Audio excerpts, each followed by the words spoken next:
Hi hello வணக்கம். நான் dopamine. இது உங்கள் மிடில் கிளாஸ் டோபமைன்.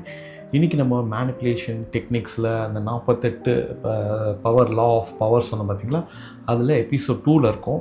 எபிசோட் 1 பார்க்காதவங்க பார்க்கணும்னு நினச்சிங்கன்னா பார்த்துட்டு கூட இது வரலாம். இதெல்லாம் ஸ்டாண்டர்ட்லாம் பார்க்கலாம். ஓகே, இன்றைக்கி நம்ம உடனே மேட்ருக்குள்ளே போயிடலாம். எப்பவுமே நம்மளை வந்து யாராவது சார்ந்திருக்கிற மாதிரியே ஒரு விஷயங்களை பண்ணணும். எப்பவுமே நம்மக்கிட்ட வந்து அவங்க தேவை இருக்கணும். ஸோ அந்த தேவை எப்பப்போலாம் இருக்கோ அப்போது வந்து அவங்க அவங்க கண்ணுக்கு நம்ம நல்லவனாகவே தெரியும், நல்லவனாக தெரியணும். ஸோ நம்மக்கிட்ட வந்து அந்த தேவை இருந்தது அப்படின்னா நம்மளை ஏமாற்றணும் அப்படின்ற எண்ணம் அவங்களுக்கு அறவே தோணாது.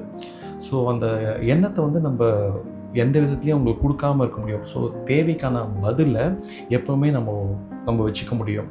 ஸோ எப்போவுமே நமக்கு தேவை இருந்துகிட்டே இருக்கணும் அவங்களுக்கு. ஸோ ஆஃபீஸில் இருக்கோம் அப்படின்னா புதுசாக ஏதாவது ஒரு டூல்ஸ் நமக்கு தெரியுதுன்னு வச்சுக்கோங்களேன்.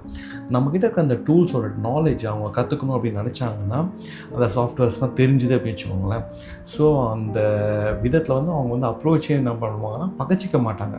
இல்லைன்னா நம்மக்கிட்ட ஆப்வியஸ்லி நிறைய பணம் இருக்கணும். ஸோ பணம் தேவைன்றது மக்களுக்கு எல்லாருக்குமே இருக்கும். எப்போ மக்களுக்கு என்ன அதிகமாக தேவை அப்படின்றத கண்டுபிடிங்க, அதை நம்மக்கிட்ட வச்சுக்கிட்டே இருங்க. ஸோ ஒருத்தனை ஏமாற்றணும் அப்படின்னா அவனை ஏமாற்றணும்னு நினைக்கணும். அதே மாதிரி நினச்சி பண்ணிடலாம் அப்படின்னு நினைக்கிறீங்களா? அது கிடையாது. முக்கியமாக ஒருத்தனை ஏமாற்றணும் அப்படின்னா நேர்மையானவராக இருக்கணும், இல்லைனா வந்து நல்ல குணம் இருக்கவங்களாக இருக்கணும். அப்போ தான் ஒருத்தனை ஏமாற்றவே முடியும். என்ன இது கான்ஃப்ளிக்டாக இருக்குது அப்படின்னு சொல்கிறேன்னு நினைக்கிறீங்களா? யோசனை பண்ணி பாருங்களேன். 1 கோடி ரூபாய், 2 கோடி ரூபாய், ஏன் 100 கோடி ரூபாய் திருடி போகிற பணம்லாம் பார்த்திங்கன்னா கெட்டவங்க மாதிரியாக தெரிஞ்சிருப்பாங்க. நம்மளுக்கு வந்து நேர்மையாக இருக்காமல் தான் தெரிவாங்க. நீ 1 லட்ச ரூபா போடு, மாதம் 10,000 ரூபா தரேன் அப்படின்னு சொல்லுவாங்க. ஸோ 1 லட்ச ரூபா தூக்கி அவன் கையில் கொடுத்துருப்போம். ஸோ சந்தேகத்தோடு தான் கொடுத்துருப்போம், ஏமாற்ற மாட்டான். முதல்ல ஒரு 5 மாதம் கரெக்டாக வரும். மாதம் 10,000 ரூபா சொன்ன மாதிரி பேங்க்கில் க்ரெடிட் ஆகிடும். எனக்கும் இந்த சம்பவம் நடந்திருக்கு. ஆக்சுவலாக பர்சனலாக எனக்கு இதேமாதிரி தெரியும். 1 லட்சம் கொடுத்தா 6,000 ரூபா தரேன்னு சொல்லிட்டு நான் ஒரு ஏமாந்துருக்கேன். என் ஃப்ரெண்டு மூலிமா தான் ஏமாந்தேன். ஸோ இந்த மாதிரி சம்பவங்கள் நிறைய நடக்கும். அந்த இப்போ இதேமாதிரி என்ன பண்ணுவாங்கன்னா, என் ஃப்ரெண்டு இன்ட்ரடியூஸ் பண்ணால் பார்த்திங்கன்னா அவங்க 1 லட்ச ரூபாய்க்கு போட்டு நல்லா கரெக்டாக கொடுத்தோன்னே என்ன பண்ணாங்கன்னா 5 லட்ச ரூபா தூக்கி போட்டாங்க. அதுவும் லோன் எடுத்து போட்டாங்க. அந்த 5 லட்ச ரூபா போட்டோன்னே 3வது மாதம் அவன் விட்டு ஓடி போயிட்டான். எங்கள்கிட்ட மட்டும் ஓடி போகல, நிறைய பேரோட ஃபண்டு எடுத்துன்னு போனான். போலீஸ்காரங்க ஃபண்டு, லாயரோட ஃபண்டு, நிறைய ஃபண்டு எடுத்துன்னு போனான். அவங்க பேரை நான் இது வீடியோவில் சொல்லலாமா வேணாமான்னு தெரியல. இது கோயம்பேடு பக்கத்தில் ஒரு கார் கம்பெனி மாதிரி ஆரம்பித்தாங்க. நம்ம நாட்டோட பேரில் ஆரம்பிக்கும், முடியும் போது ட்ராக்கில் முடியும். இவங்கெல்லாம் வந்து பார்த்திங்கன்னா ஏமாத்துறதுக்கு காரணம் என்னன்னு பார்த்தீங்கன்னா அவன் கெட்டவனாக தெரிஞ்சவனாலும் கிடையாது. அவன் மேலே ஆரம்பத்தில் சந்தேகம் இருந்திருக்கலாம். அந்த சந்தேகத்தினால அவங்கள ஏமாற்றலை. நமக்கு வந்து நம்மளை ஏமாத்துறதுக்கு காரணம் அவன் நல்லவனாக தெரிஞ்சதுனாலையும் அவன் ரொம்ப சரியான பீப்புளாக தெரிஞ்சதுனாலையும் தான் நேர்மையானவனாக தெரிஞ்சான். அதனால தான் நம்ம வந்து ஏமாந்துடும். இந்த உலகத்தில் ஏமாத்துறானே அவனை விட ஏமாறுறானே அவனை தான் அடிக்கணும் அப்படின்னு சொல்லிட்டு ஒரு பழமொழி கூட இருக்குது. ஏமாத்துறோன்றவன் வந்து எப்படி இருக்கணும்னா ரொம்ப நேர்மையானவனாக இருக்கணும். அப்போ தான் வந்து ஈஸியாக ஏமாற்ற முடியும்.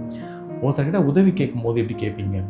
ஐயா உதவி கொஞ்சம் பண்ண முடியுமா அப்படின்னு சொல்லிட்டு ஒரு ரெக்வஸ்ட்டாக பண்ணிங்க அப்படின்னா ரொம்ப வீக்கான மக்களாக நம்மளுக்கு தெரியும்.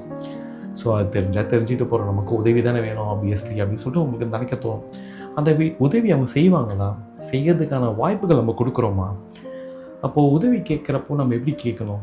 முக்கியமாக நம்ம ஒரு பவருக்கு போகணுன்னு நினச்சிங்கன்னா, நிறைய பணத்தை சம்பாதிக்கணும்னு நினச்சிங்கன்னா, ஒரு புகழ் அடையணும்னு நினைக்கிறீங்கன்னு வச்சுக்கோங்களேன், ஒரு பெரிய நபர் மாதிரி காட்டிக்கிட்டோம்னு நினைக்கிறீங்க அப்படின்னா இப்போ நம்ம உதவி கேட்கும்போது எப்படி கேட்கணும்? உதவியாக கேட்காம அந்த உதவியை நம்ம செய்கிறது மூலயமா உங்களுக்கு என்ன நல்லது நடக்கும் தெரியுமா அப்படின்னு சொல்லிட்டு அந்த உதவி மூலிமா அதை விஷயத்தோடு சேர்த்து சொல்லணும். இந்த உதவி செய்கிறவரை விட நம்ம பவரில் இருக்கிற மாதிரி நம்மளை ஒரு பிம்பத்தை க்ரியேட் பண்ண முடியும். ஸோ நமக்கு உதவி பண்ணுறாரு, ஆனால் அந்த உதவிக்கு வந்து நம்ம தான் பெரிய ஆள். நம்ம உதவி பண்ணுறோம் பார்த்திங்களா, அதனால் நம்ம தான் பெரிய ஆள் மாதிரி சினிமாவில் பார்த்துருப்போம். ஒரு சில அரசியல் காட்சியில் வந்து ஒரு பிஸ்னஸ்மேன் கிட்ட ஒரு நிதி தேவைப்படுது அப்படின்னு சொல்லி கேட்போம். உண்மையாக இங்கே தேவை இருக்கிறது பார்த்திங்கன்னா கட்சிகள் தான். அந்த கட்சியை வளர்க்குறதுக்காக அந்த நிதியை கேட்குறாங்க.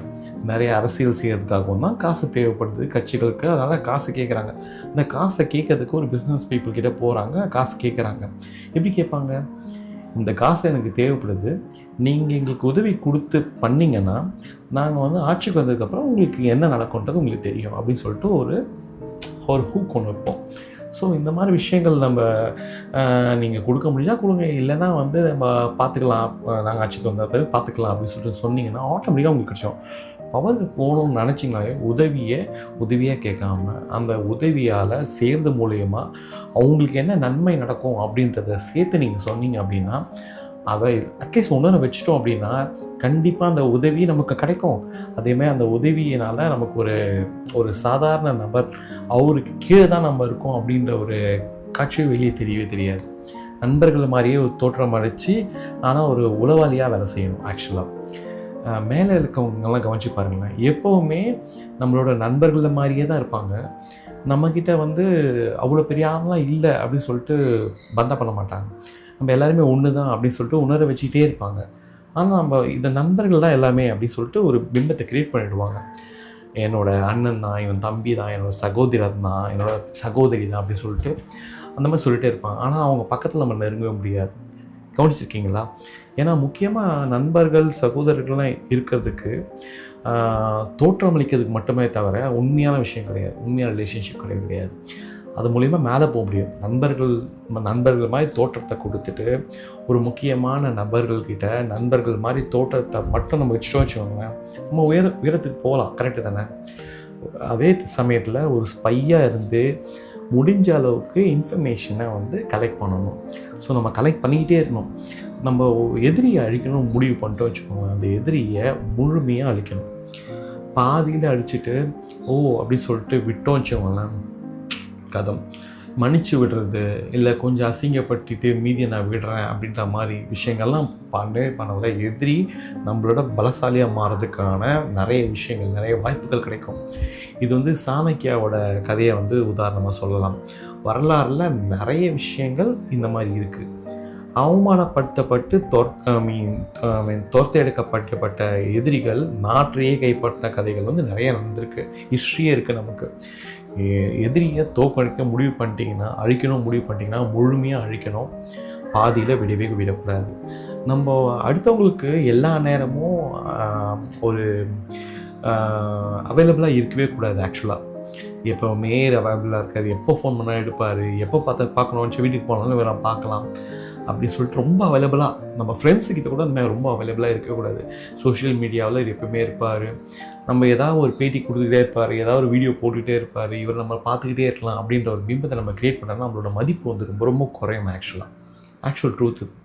ஸோ ஆப்சன்ஸ் அப்படின்றது வந்து ரொம்ப நமக்கு ஒரு மிகப்பெரிய ப்ளஸ்ஸாக இருக்கும்.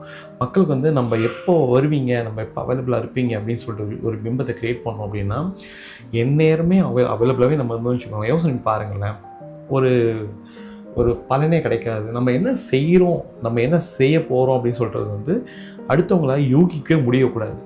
ஒரு செட் ஆஃப் ரூல்ஸ் இருக்குன்னா அதே ரூல்ஸில், அதே பிரின்சிபல்ஸில் அதே மாதிரி தான் நம்ம வேலை பார்ப்பேன் அப்படின்னு சொல்லிட்டு இருக்கவே கூடாது. நம்ம பார்க்கும்போது இதுதான் ரூல்ஸு, இதை செய்யணும், இதை செய்ய மாட்டேன்றானே, இது வேறு ஏதாவது ஸ்பெஷலாக செய்வான், டிஃப்ரெண்ட்டாக யோசிப்பான்னு சொல்லிட்டு ஒரு அன்பிரடிக்டபிள் பர்சனாக நீங்கள் இருந்தீங்கன்னு வச்சுக்கோங்களேன், அடுத்தவங்களாம் யூகிக்கவே முடியாது. ரொம்ப சக்ஸஸ்க்கு உதவுது. நம்ம தோனியை பார்த்துருக்கோம் மேட்ச்சில். கடைசி ஓவரில் இவர் ஜடேஜாவுக்கு ஓவர் கொடுப்பாருன்னு வச்சுக்கோங்களேன். இவர் எக்ஸ்பீரியன்ஸான ஜடேஜா தான் கொடுப்பாரு அப்படின்னு நினைப்போம். ஆனால் என்ன பண்ணுவார், வேறு யாருக்கா கொடுப்பாரு. என்னடா இவர் இப்படி கொடுப்பாருப்பா, ஆனால் அங்கே ஏதோ ஒரு ட்ரிக் இருக்குது, அவருக்கு ஏதோ ஒன்று தெரியுது. ஸோ யூஸ்வலாக நம்ம கொடுக்குற பர்சனில் நம்ம கொடுத்தோன்னா மற்றவங்களோட மைண்ட் செட் எப்படி இருக்கும்னா இவருக்கு தான் கொடுப்பாருன்னு நினைப்பாங்க. ஆனால் அதை மாற்றி யோசிக்கிறாங்க பார்த்தீங்களா. அந்த விஷயம் வந்து ரொம்ப சூப்பரான விஷயம். அன்பிரடிக்டபிளாக நீ இருந்து பாருங்கள், உங்களை ரொம்ப ஸ்பெஷல் பர்சனாக தெரிவிங்க மற்றவங்க எல்லாருக்குமே. நம்ம மேலே ஒரு பயத்தை வச்சுக்கிட்டே இருக்கணும். ஸோ அந்த பயத்தினால நம்ம மேலே போயிட்டே இருக்க முடியும், பவரையும் அடைய முடியும். ஆக்சுவலாக நம்மளையே நம்ம காப்பாற்றிக்கணுன்னா என்னை சுற்றி வந்து ஒரு கோட்டையை அமைச்சிக்கணும், அது உள்ளே போய் தனியாக இருக்கணுமா அப்படின்னு சொல்லிட்டு கேட்டிங்க அப்படின்னா அதுதான் நம்மளே அழிச்சிக்கிறதுக்கான ஒரு வழின்னு சொல்லலாம். என்றைக்குமே நம்ம காப்பாற்றிக்கணும் அப்படின்னு நம்ம காப்பாற்றிக்கணும் அப்படின்னு நினச்சா, நம்மளை ப்ரொடெக்ட் பண்ணணும்னு நினச்சாலே ஒரு கோட்டைக்குள்ளே தனியாக போய் உட்காரவே கூடாது. மக்களுக்கு நடுவில் போய் மக்களோட மக்களாக கலந்து அங்கே என்ன நடக்குதுன்றத எல்லாத்தையும் மக்கள் கூட இருக்கும் போது தான் அங்கே நடக்கிறது எல்லாத்தையுமே தெரிஞ்சு ப்ரொடெக்ட் பண்ணிக்க முடியும். நம்மளை கூட்டத்தில் வந்து எவனா ஒருத்தன் நம்மளை கொன்னுடுவான் அப்படின்னு சொல்லிட்டு நினைக்கலாம். ஆனால் தனிமையில் இருக்கிறது தான் நம்ம கொல்லப்படுறதுக்கான வாய்ப்புகள், ப்ராபபிலிட்டி அதிகம். கூட்டத்தில் நம்மளோட எதிரிகளுக்கான இருக்கிறதுக்கான வாய்ப்புகள் ரொம்ப கம்மி. அதோட முக்கியமாக நம்மளோட நண்பர்களும் அங்கே இருப்பாங்க. ஸோ நம்ம பவருக்கு போகணும்னு நினச்சோன்னா ரொம்ப முக்கியமான ஒரு திறனை வளர்க்கணும். தவறான ஆள்கிட்ட பகைச்சிட்டோம் அப்படின்னு வச்சுக்கோங்களேன், நம்மளோட வாழ்க்கையை அழிஞ்சு போகிறதுக்கான மிகப்பெரிய வாய்ப்பு இருக்குது. நம்ம எப்போவுமே வந்து நமக்கு முன்னாடி இருக்கக்கூடிய நபரை வந்து பவரில் இருக்கிறோம் அப்படின்னு சொல்லிட்டு அவனை வந்து ரொம்ப அவனால் எதுவும் செய்ய முடியாது அப்படின்ற ஒரு கர்வம் மட்டும் நம்மளுக்கு இருக்கக்கூடாது. நமக்கு முன்னாடி இருக்க ஒரு நபரும் நம்மளை பழி வாங்கிறதுக்கான கெப்பாசிட்டியோடையதான் இருக்காங்க எப்போவுமே. அது உண்மையாக எப்போவுமே அவங்களால பழி வாங்க முடியும். அதை தெரிஞ்சு தான் அவங்கக்கிட்ட வந்து நம்ம பகைச்சிக்கவே கூடாது. பவரில் இருக்கீங்கன்னா முடிஞ்ச அளவுக்கு அவங்கள பகைச்சிக்காமல் இருக்கணும்.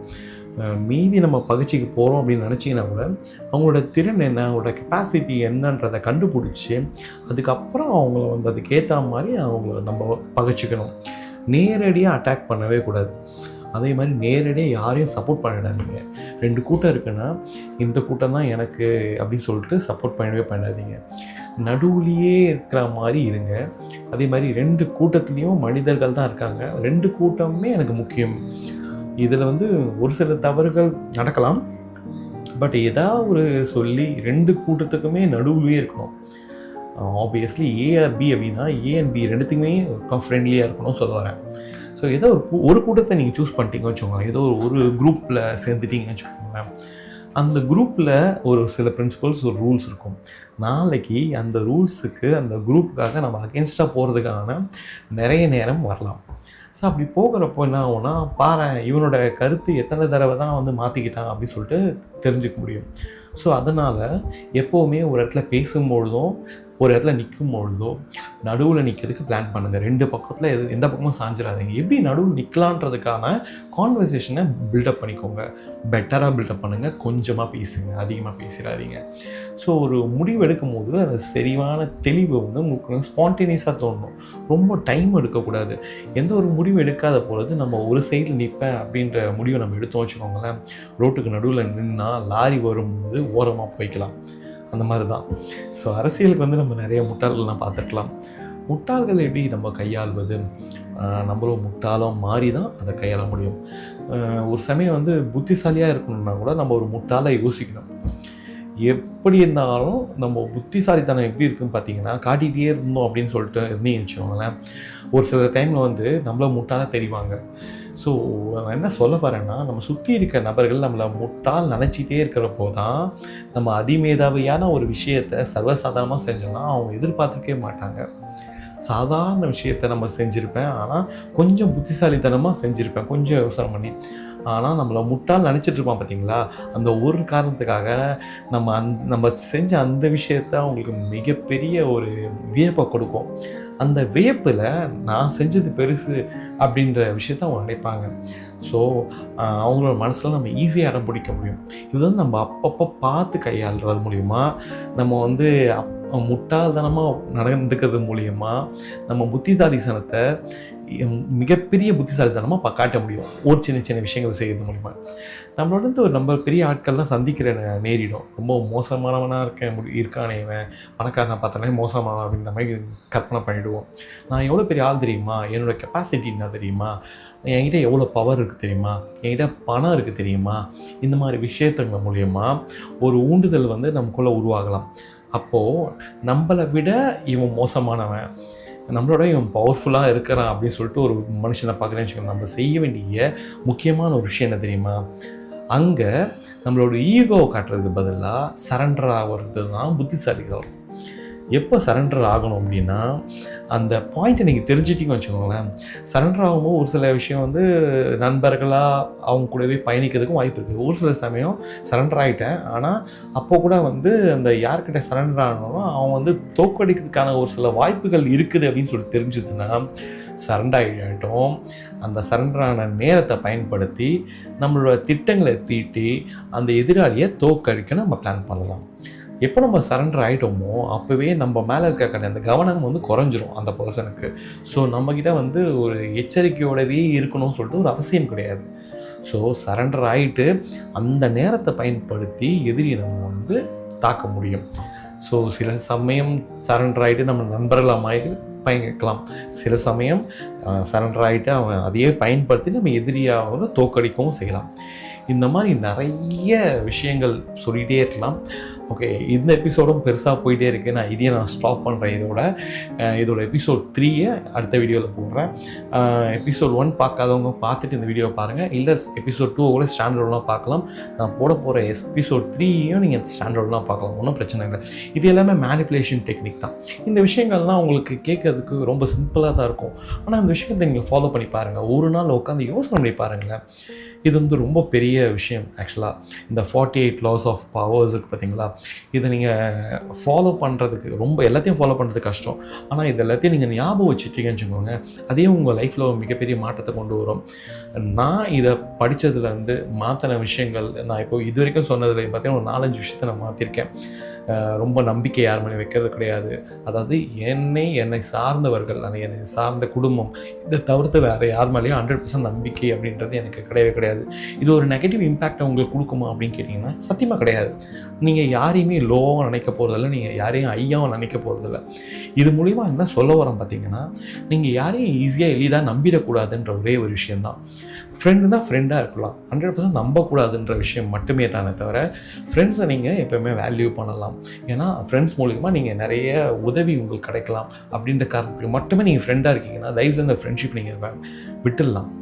ஏன்னா நீங்கள் எப்பவுமே நீண்ட நோக்கியே பயணிக்கிறீங்க. அதனால தான் உங்களுக்கு ஃப்ரெண்ட்ஸ் தேவையாகவே நினைக்கிறீங்க அப்படின்னு. எந்த ஒரு நீடும் இல்லாத வரக்கூடிய ஃப்ரெண்ட்ஷிப் தான் ஒரு ட்ரூ ஃப்ரெண்ட்ஷிப். இந்த ட்ரூ ஃப்ரெண்ட்ஷிப் லாங் லாஸ்டிங்காக எவ்வளோ வருஷம் இருக்குதுன்றதுனா மேட்டர் இல்லை, எந்த அளவுக்கு அதோட பிரின்சிபல்ஸ் இருக்குது அப்படின்றது தான் முக்கியம். அந்த காம்ப்ரமைஸ் ஈஸியாக ஆகிறது அதெல்லாம் ரொம்ப முக்கியமான விஷயம். ரொம்ப ஃப்ரெண்ட்ஷிப் பற்றி ரொம்ப டீட்டெயிலாக போவோம்னா நம்ம மேனிப்புலேஷன் டெக்னிக் பற்றி பேசியிருக்கோம். Okay, thank you. நெக்ஸ்ட் வீடியோவில் சந்திக்கலாம். பாய், வணக்கம்.